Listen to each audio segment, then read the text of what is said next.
wow, look, so-and-so has 20,000 followers. But then you go to the first video, you go to the first post, you start looking around and you're like, something's not adding up about this.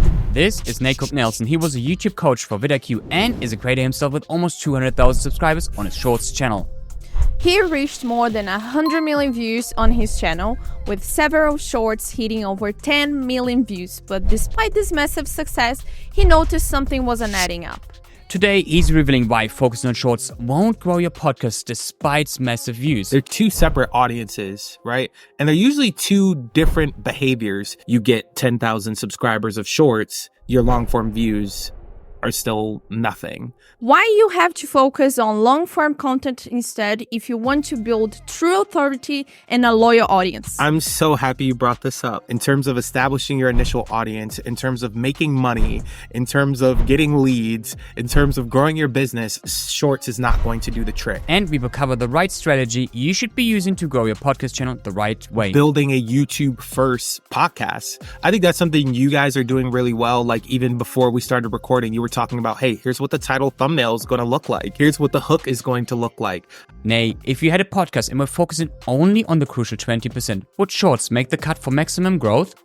No, definitely not. Why don't shorts lead to podcast growth even when they get millions of views? I wouldn't even think about shorts because they give you that vanity metric, that boost of esteem. I always have people look, hey, I got 1,000 views on a shorts. I got 10,000 views on a shorts, but it never actually translates into real audience, real people that come back. Brands want to reach out to you because of shorts.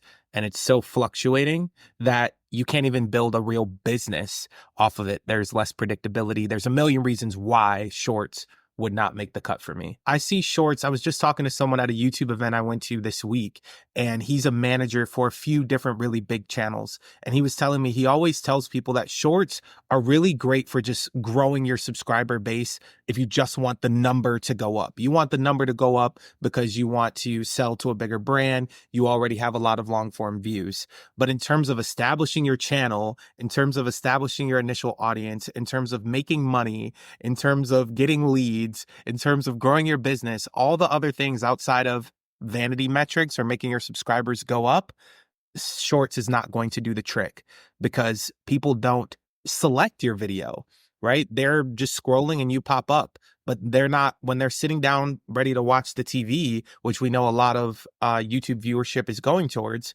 they're not thinking of you. They're not going to search your name unless they're just wasting time. So if you really want to be someone that they select, they then go to Spotify and subscribe. They then go to your website. They get the lead magnet. They buy the course. They buy the product, the service. Then shorts isn't going to achieve that goal. And so that's why it's not something I recommend for someone who has that goal. But now if you're like, hey, I just want to have fun. I just want to look cool. I want to get, the play button as fast as possible. I want to show my friends how, hey guys, look at this. Shorts has its advantages for sure. And if you have like an established long form channel and you want to drive an additional source of traffic, shorts could be really beneficial. But especially when you're getting started, it's not going to achieve the goals that people are usually looking to achieve with YouTube. So you mentioned subscribers. Do you think subscribers matter on YouTube? I mean, you had the play button, and you're looking to get almost 200,000 subscribers. That's impressive. But do you think it really matters nowadays? Yeah, I think it's the same as followers on other platforms. We've all seen people who bought followers on Instagram. They bought Facebook followers. They bought subscribers. Yeah. And they get the big number. And depending who you talk to, that can actually open doors. I've had brands say, hey, we're looking for people who have this many subscribers, and it gets you in the door. But what happens quickly is, what are your views per video? Oh, what's your average RPM on your content? How much money do you get paid per 1,000 views? A lot of these things start to matter a lot more than subscribers. So subscribers, I can't say they don't matter at all, but I think they matter a lot less than people want to believe. It's the same with followers. People say, wow, look, so-and-so has 20,000 followers. So-and-so has 1 million followers. But then you go to the first video, you go to the first post, you start looking around and you're like, something's not adding up about this. How do they have 1 million followers but 200 likes? And the same thing happens with a shorts based channel. You say, oh, they have 1 million subscribers, but their long form video only has 50 views. Huh. That doesn't make sense. And you talk to that person and you realize, man, they have 10 million followers, but they can't even afford to leave their day job. They're not even making $500 a month from a YouTube channel. So then the real examples I love to say is go to the person with 1,000 subscribers, even go to the person with 500. They're not even monetized yet. They don't even have the watch hours, but it's long form views, and they could end up making more money behind the scenes than someone with 1 million subscribers on shorts. And so I think those private victories versus public victories matter a lot as well. You have to decide what matters to me, looking like I'm winning or actually winning behind the scenes. Yeah, that is true. I think you're right. Like, first of all, I think subscribers is like a social proof. The first thing is like, it's always the number we keep in mind. It's like, yeah, so and so he has so many subscribers, but it's not like, yeah, so and so he has average 7 million views. It's like, no, they have still 7 million subscribers. I think you're spot on there. Yeah. So if shorts aren't the real thing you would focus on, what would your strategy look like if you would try to grow a podcast channel? It would first look like building a YouTube first podcast. I think that's something you guys are doing really well. Like, even before we started recording, you were talking about, hey, here's what the title thumbnail is going to look like. Here's what the hook is going to look like. I think that's a different approach than an audio first podcast where people traditionally are like, oh, I'm just going to plug in a mic, just see how I feel, just talk and just go for it. You're not thinking about the title. You're not thinking about the thumbnail. And understandably, right? You're a subject matter expert, so you're thinking about your topic. But I think it's a different side of the brain to start thinking from a YouTube first mindset. So that would be my first thing, either working with someone like you guys or getting someone on your team. You got to understand how the title works, the thumbnail works. I had a channel recently where the guy's an expert in AI, and he had a keynote that he put on a podcast, and he was just going to put it out there. And I think it got like 10 views. All we did was change the title and the thumbnail, and then it got 500 views within the first day. It's not a lot, right? We talk about shorts. It's not the shorts 10,000, but it's about 50 times what he got before. So I think having that YouTube first mindset can unlock opportunities. And I think the reason why I also am bullish on YouTube is because it has built-in distribution. I think a lot of people talk about this. You talked about Jay Klaus and people like that who say you need distribution. And what's cool about a podcast on YouTube is that if you put it out, it could get 1,000 views. It could get 10,000, 100,000.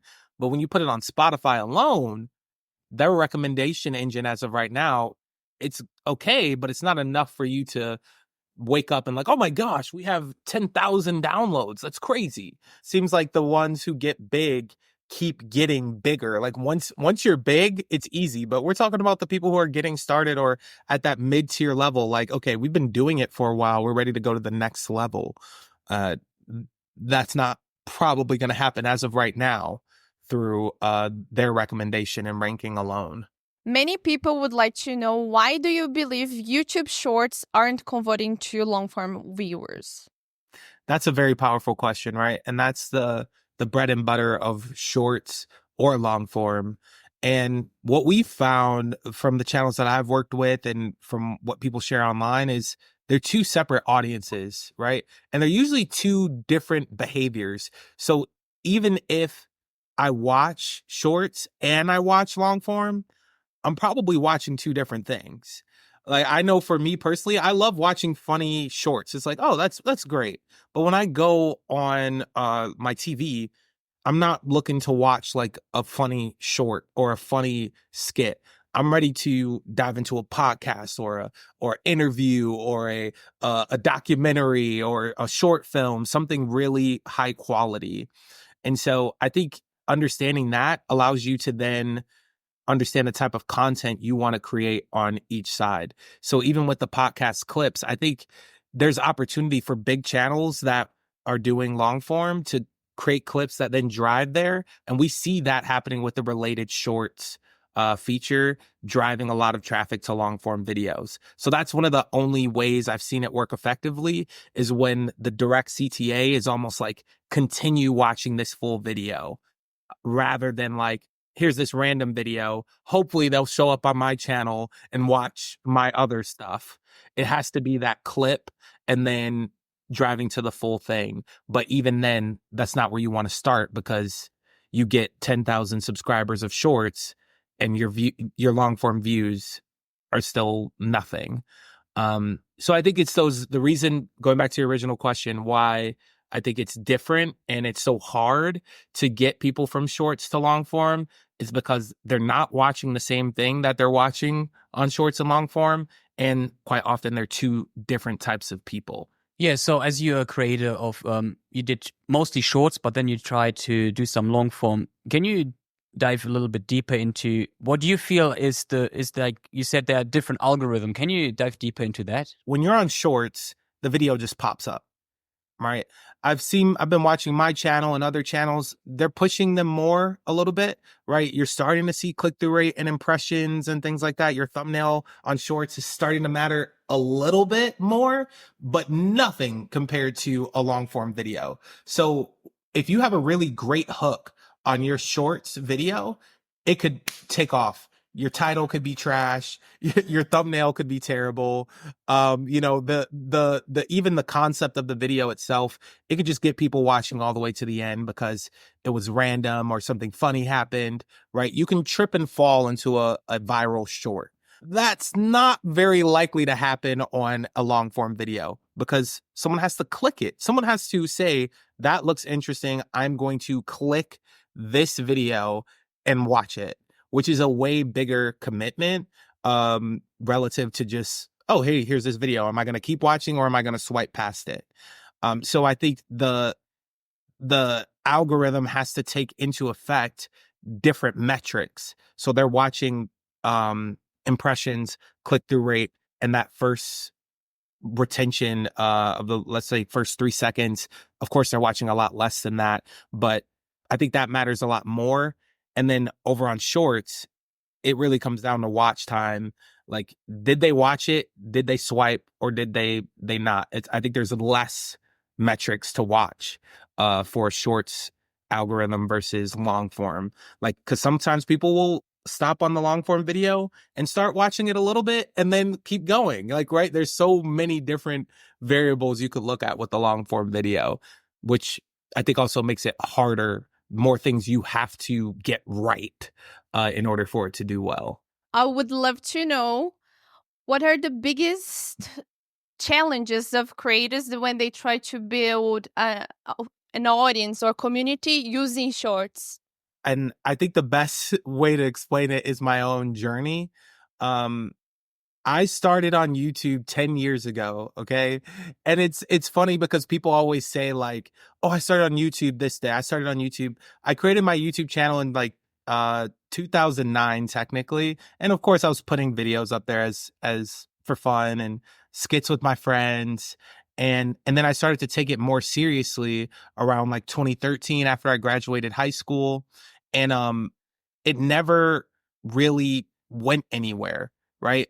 And so what shorts did for me is it allowed me to actually grow. Dude, if you look at my channel, it's literally been around since 2009.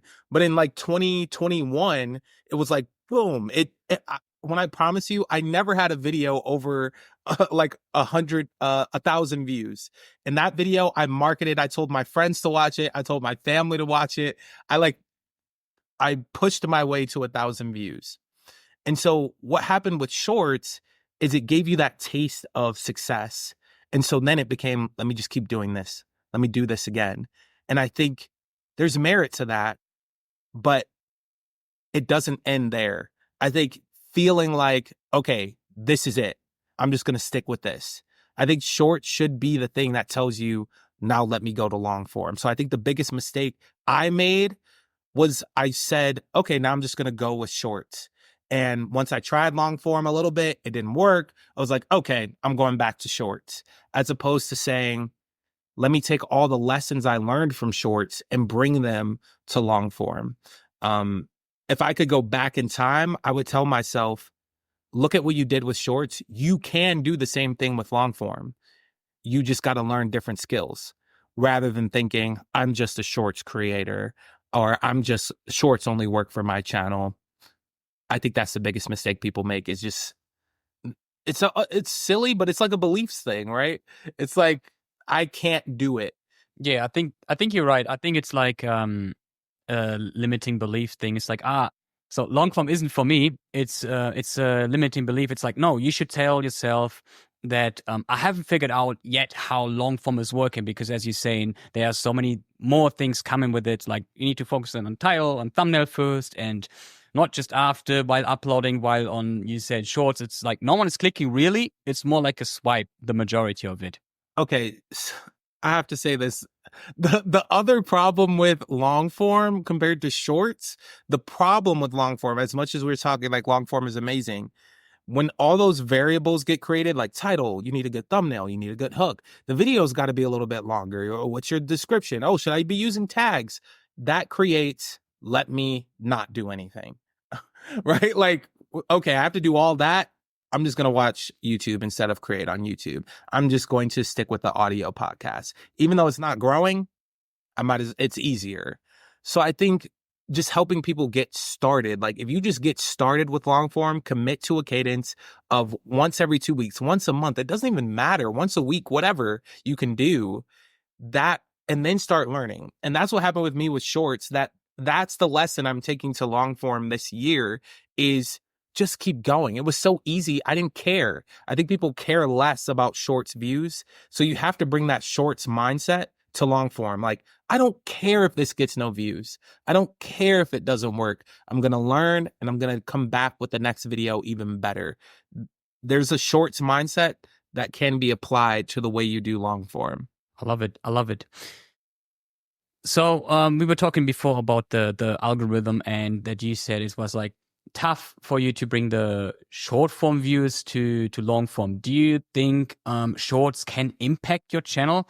Let's say, because for you have mostly subscribers from short form. Do you think it can impact negatively any form, the long form podcast? I think especially when it's the first thing that happens. I've seen where it makes a positive impact when you have a catalog of great long form content and you did what we talked about earlier of here's a clip and now it's going to the long form. It's like done the right way. But when you have a channel that started with shorts and now you're trying to push long form, I think there's a blocker around like, oh, I have 100,000 subscribers. Why am I only getting 50 views? It's because it's so, it's that different algorithm, that different audience, the different metrics. So I think people start putting money behind it. They start doing other things to try to grow and make it look like that because they don't want to look stupid. They don't want to look silly. Hey, why do you have 100K but only 50 views? That doesn't add up. This is a spam channel. This is a stupid. So I think those are the negative impacts. It tells YouTube, hey, look at this person's subscribers and the number of views that they're getting on the long form videos. So I think overall, you've set yourself up to have a shorts channel, but now you're trying to force long form, which we've seen people pull it off. It's just a lot harder. And I had a perfect example when I created a new channel, put my first long form video on there. It performed better than all of my other long form videos on my shorts channel. So I that's why I did it as well, is I didn't want to guess anymore. Man, is shorts impacting it? Is it not? Also, something other people talk about as well is the baseline metrics for your channel. Let's say, so if I go to my YouTube studio, you can see that my average view duration across the entire channel is a lot lower because it's a shorts channel. So now when I show a video of long form and my average like percentage watched is a lot lower, now that video is going to be marked as bad, even though it might be a really great performing video. The percentage watched isn't going to be even close to what a shorts video is. So I think that's the other thing as well. Like your click-through rate, your average view duration, your average percentage watched, all that can be impacted by shorts, and then your shorts will get more impressions than your actual long form views. long form video. Sorry. One example of a podcast channel that does this really well, I think, is the Diary of a CEO, because he's using the long form content, but at the same time he's posting shorts, and everything is really well connected, so it makes sense. Ali Abdal also was doing, I don't know if he's still doing it. Remember, he was posting shorts and connecting to the podcast. Mhm. Yeah. So it's Yeah. nice to give some examples to the audience so they can research and see how these big channels, these big podcasts, they are doing. Something very interesting I want to tell you today. I don't know if it's just here in Brazil, but they are kind of crazy with shorts. Really? Some channels, they post like 5 shorts regarding their podcast. So shorts from the podcast, from the episode. And they post like 4 episodes, 5 episodes per day. Wow. Really. Wow. Yeah, and they think this is going to bring them lots of subscribers and it's going to be really helpful. Yeah. What do you think about this? I'm so happy you brought this up. This is literally my pet peeve in the entire content marketing space, whether it's YouTube, Shorts, TikTok, Instagram. There's so many people being like, post 5 times a day, post 10 times a day. If you post 3 shorts, yeah, I blew up because I posted 3 shorts a day. No, you didn't. I think it's from Gary Vee, isn't it? Yeah, Gary Vee.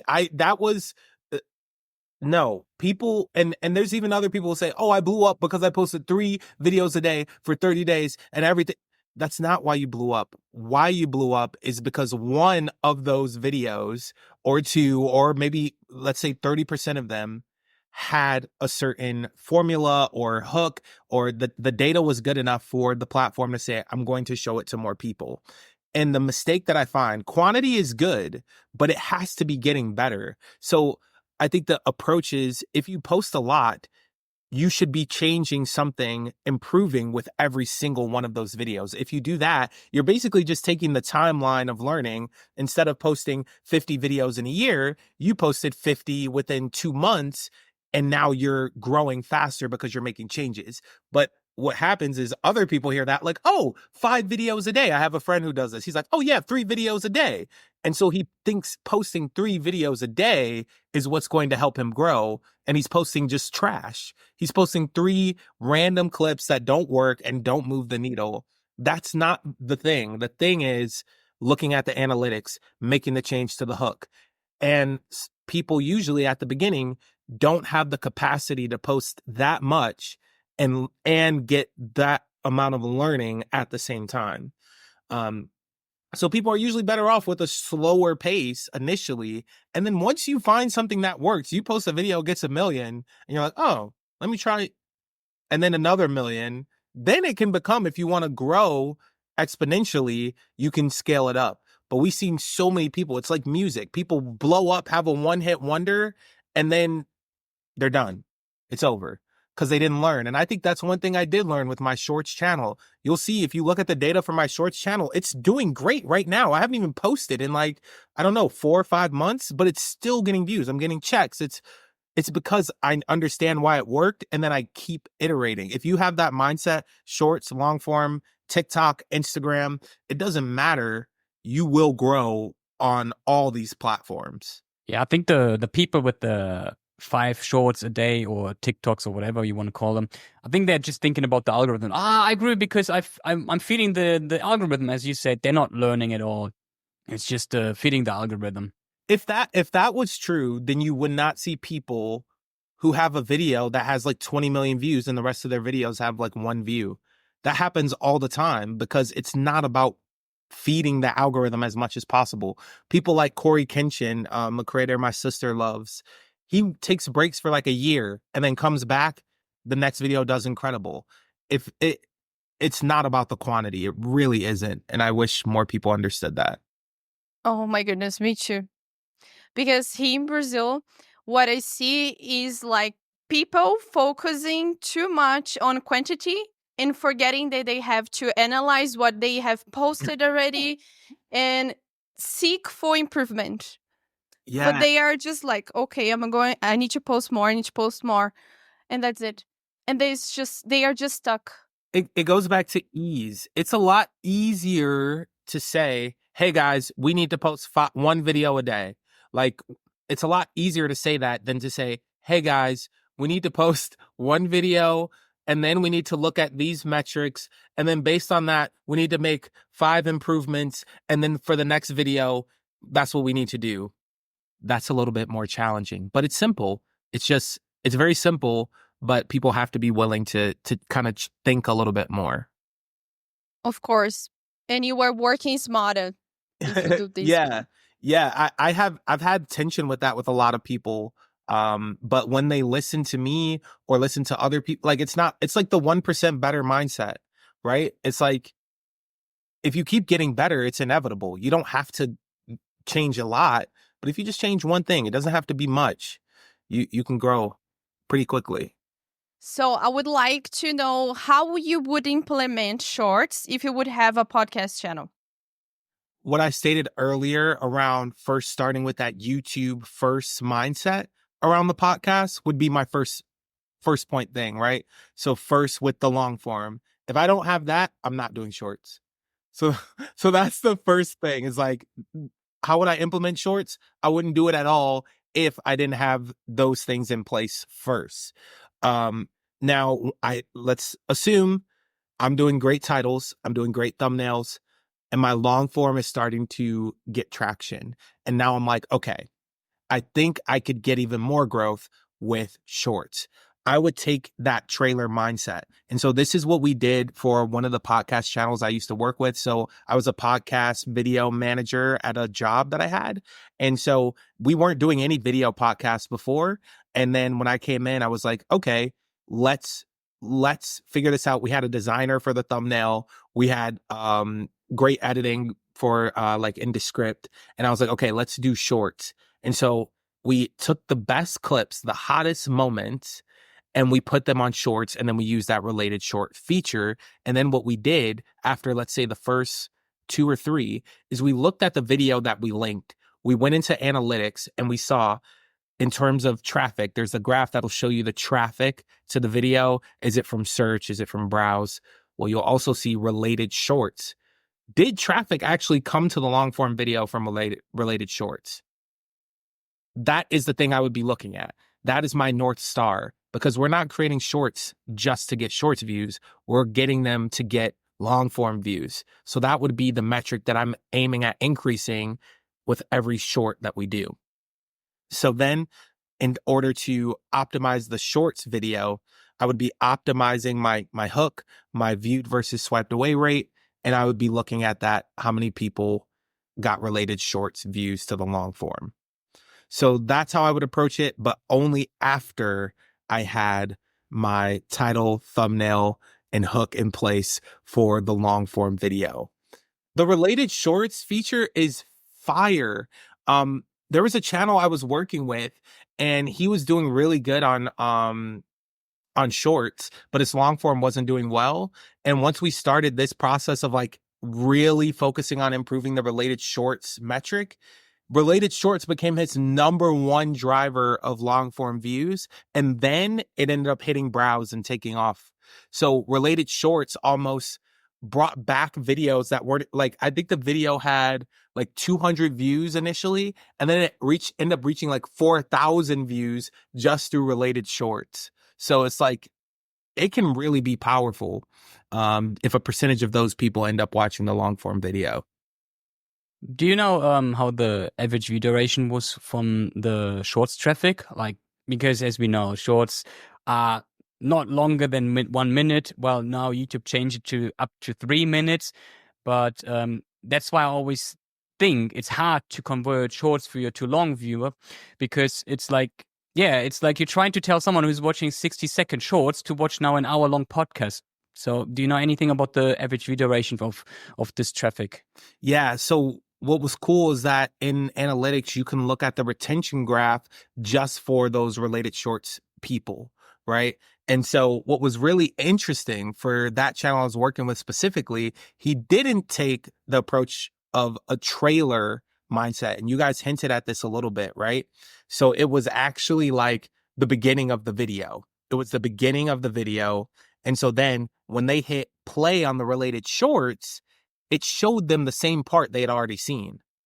So what did people do immediately? They skipped right past that part and went to the part of where it left off. So the retention literally looked like, right? It was just like a huge dip and then they came back in. So I think paying attention to that, to your point, is really important. But actually people did stick around. People were willing to stick around and watch the rest of the video if that hook was good enough. And you talk about this a lot with Diary of CEO, different channels. I mean, we do this all the time with movies. What do? You're like, oh, should I see this 3-hour movie? Let me go look at the trailer. You look at the trailer's only a minute, but now you're going to go pay $20, sit in the theater, pay for popcorn for a 60-second trailer. So it's the same thing. People are willing to sit and watch it if it's good enough. But unlike the movie theater, it's not weird if I close the video and go to a different video. The movie theater, I got to stand up and it's like, hey, where you going? Hey, let's get out of here. You don't see that very in often. the darkness. Everyone is looking at you. Hey, Sit down. Yeah. Yeah. Shorts, you're just like, oh, whatever. Or long form, it's just like, oh, okay, this is trash. This is boring. If you could build now a whole strategy for a brand new podcast, what would you focus first and what would you implement after? Like, how would you structure the whole strategy if you had, like, let's say you have a decent budget, not unlimited like the Diary of the CEO, but for every entrepreneur or business who could build a podcast on the backside, what would it look like for you? First thing I would do is hire 80-20 podcast experts. So that's my yeah. Whether it's with you guys or augmenting the team that I have, first it would be understanding, this is a little bit on the strategy side, but this is big. Understanding who our interviewer is and what their strengths are and their unfair advantages. I talk about this a lot. Like for me, I can do stand up, but I can also drum. So I made skits about drumming, and that's one of the biggest videos on my channel now. And so it's like, I would understand, okay, so you talk about health. Okay, so you talk about e-commerce. Okay, so you talk about AI. What's different about you? All right. Oh, well, I'm actually also an athlete, or I also own an agency that's big, or I'm new in the space. I would say, okay, cool. Now we're going to have that and use that as our initial launch. Previous athlete starts, whatever it is. And maybe that's about the guest as well, like understanding what's unique about that guest. Like here, I'm an Ex-VidIQ employee, right? So now that's something that you can leverage. So I would have a process for understanding what's unique about our guest, what's unique about us as a podcast. And that would be the encompassing part of how we launch the strategy for all of our titles, all of our thumbnails, all of our hooks, our intros, everything about it. So that's like kind of behind the scenes what I would do first. And then from there, I would make sure we're doing high quality mic, decent enough, high quality video, something that could separate us. And then also being able to have our storytelling or editing in place so we can actually produce a good quality show. It doesn't have to be perfect, but it's good enough. And so then after I have the strategy down and I have our resources in place, then when we are lining up our guests or our topics, because we might not be a guest-based show, I love this because I have the expert say what the topic is. Like for AI, we're going to talk about retrieval augmented generation. Super boring topic. But now I'm going to have a spot where we convert that into a really great title, right? So whether we're using Google Sheets or Google Docs, Canva, Notion, it doesn't matter. But I'm going to have what the topic is for the show, and then a spot for how we make that sound really cool, way cooler than it actually is. Because what happens is a lot of people take the topic and say, okay, there's our title. No. Every single thing we talk about is going to be around making it sound cool, but then also still making sure it's relevant to the topic. So if I have that, then from that great title, my thumbnail can flow from that. So I'll have a thumbnail for that.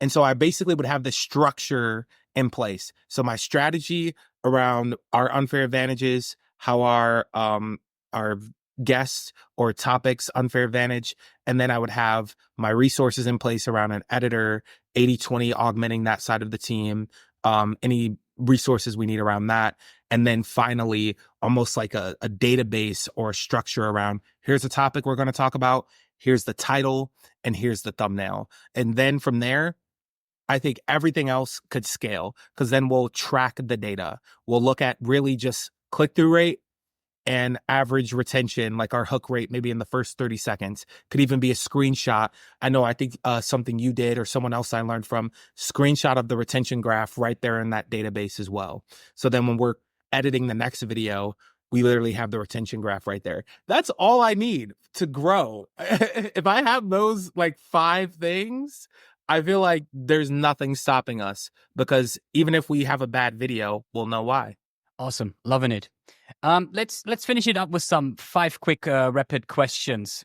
Cool. So, what's your favorite podcast? My favorite, of course, I love Diary of a CEO. I love their trailers. Sometimes I just watch the trailers. It's like a small movie. But on a more tactical side, I'm listening to Practical AI right now. I'm learning a lot about AI. I think there's going to be opportunity around AI agents and things like that, for creators. But besides that, those are probably the ones I'm listening to most. What is your favorite book? Could be a book that changed your life, something like that. That's such a good question. That's really hard. I would say a few that come to mind. One, Fix This Next by Mike Michalowicz is a really good one. It basically, it gives you this business hierarchy of needs. And I think as creators, since we're all entrepreneurs, it's really important to know, what do I do next? What matters most? And you'll see at the bottom of that is sales, like the foundation of everything, and long form views will help you get that more than short. So I think that's relevant to our conversation. But also E-Myth and 7 Habits of Highly Effective People are classics. What would you consider to be the greatest advice you ever got, or you would give the people who are watching this? One of the things I never forgot was something that's transformed the way I approach YouTube and even marketing and sales in general. And it's that people want a taste. People want clarity on what they're going to get. Like when you go to a restaurant, you get the menu and they have pictures.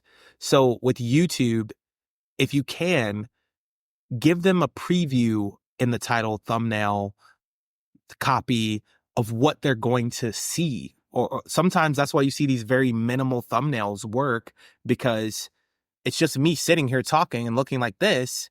When you click the video, it's me talking. You don't have to guess, like, what is this video going to look like?